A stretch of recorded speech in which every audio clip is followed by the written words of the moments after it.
Assalamualaikum warahmatullahi wabarakatuh. Perkenalkan, nama saya Nelly Fajar Hidayati, ID kegiatan 2518045 dari kelas 3DC Universitas Amikom Purwokerto.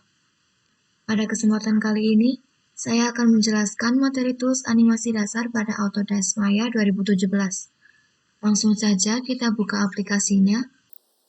Jadi ini adalah tampilan awal dari Autodesk Maya 2017. Sebelumnya, pada set menu Maya, kita bisa ubah menjadi animation terlebih dahulu. Dan ini adalah tampilan dari menu animasi. Di sini terdapat key, playback, visualize, deform, constraint, dan yang lainnya. Sebelum masuk ke animasi, kita perlu mengenal tools dasar yang akan kita gunakan nantinya. Yang pertama, pada bagian bawah terdapat time slider.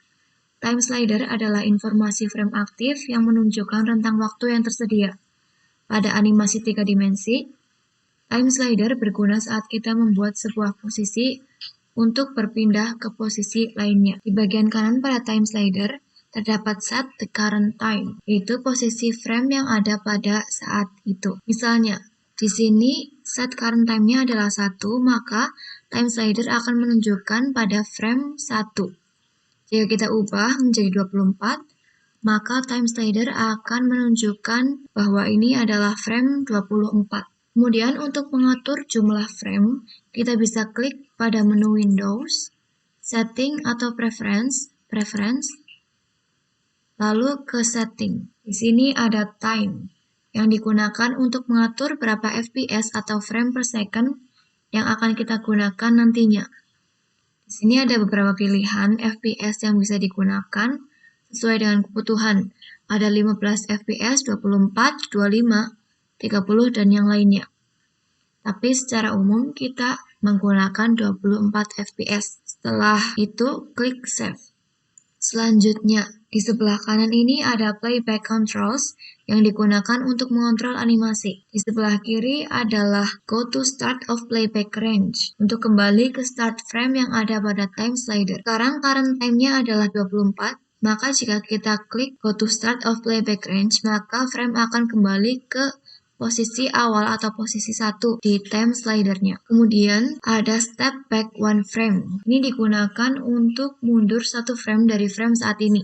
Misalnya, kita berada di frame 5. Kemudian kita klik Step Back One, maka time slider akan mundur satu frame, yaitu menunjukkan pada frame 4. Kemudian ada Step Back One Key, digunakan untuk mundur pada keyframe terdekat sebelum posisi frame saat ini. Karena kita belum memberikan keyframe, maka jika kita klik, tidak akan ada perubahan apapun. Selanjutnya di sini ada Play Backwards, untuk memutar mundur, lalu ada Play Forwards, digunakan untuk memutar maju. Kemudian ada Step Forward One Key, ini digunakan untuk maju ke keyframe terdekat. Kemudian ada Step Forward One Frame, untuk maju satu frame dari frame saat ini. Saat ini kita berada di frame 4, maka jika kita klik, akan berpindah ke frame kelima. Yang terakhir di sini ada Go to End of Playback Range. Ini digunakan untuk maju ke posisi terakhir pada time slider.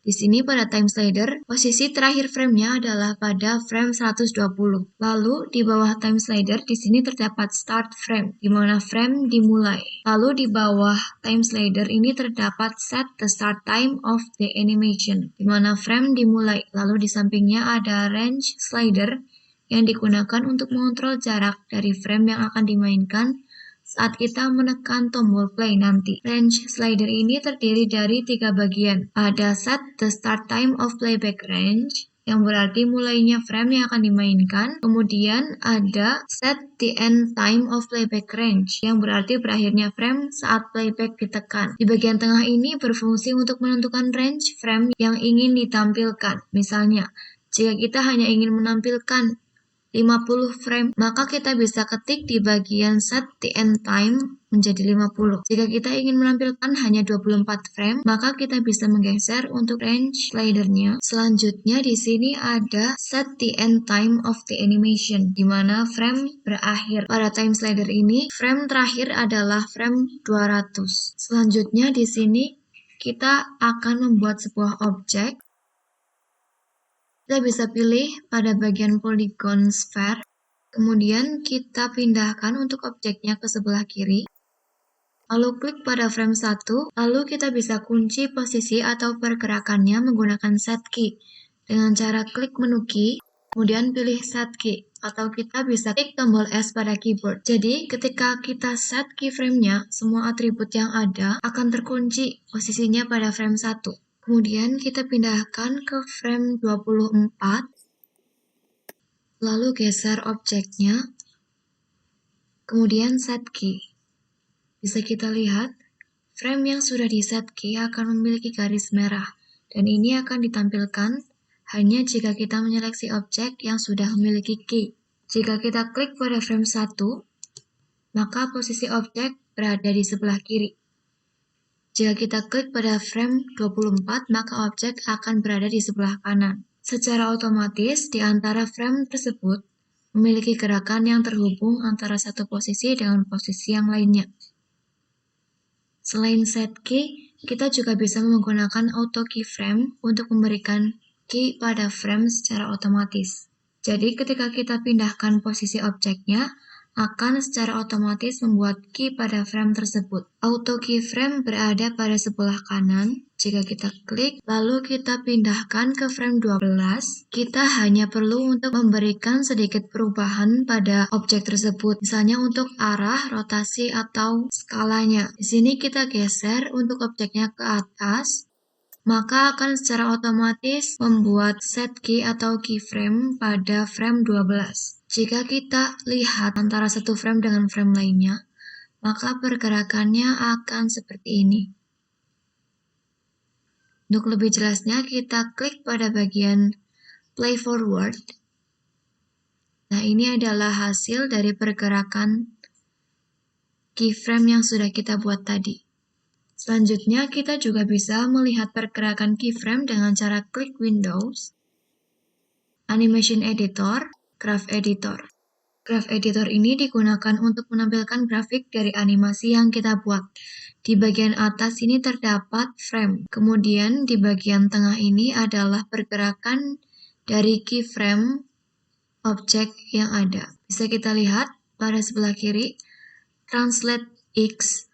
Pada frame 1, Translate X berada di posisi -10 atau lebih tepatnya -11,075. Kemudian pada frame 24, objek berada pada posisi Translate X 11,113. Kemudian ada Translate Y. Di sini objek berada pada posisi Translate Y 0 di frame 1.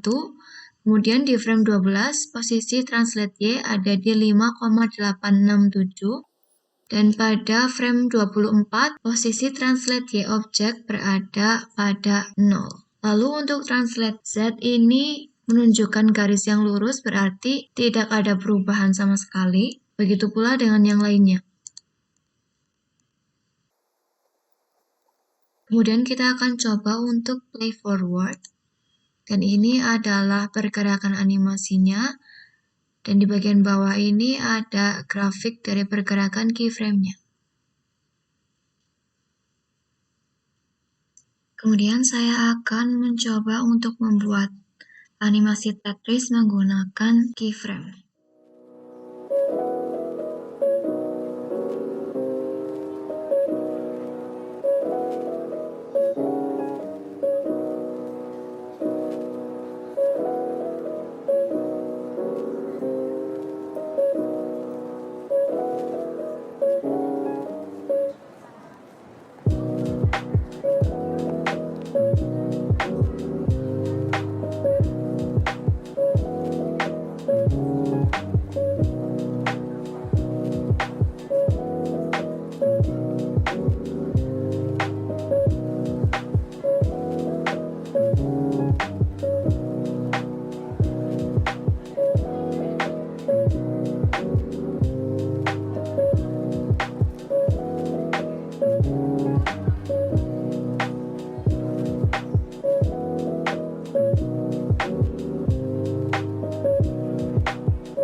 Demikian penjelasan mengenai tools animasi dasar serta contoh penerapan keyframe yang dapat saya sampaikan. Kurang lebihnya mohon maaf. Wassalamualaikum warahmatullahi wabarakatuh.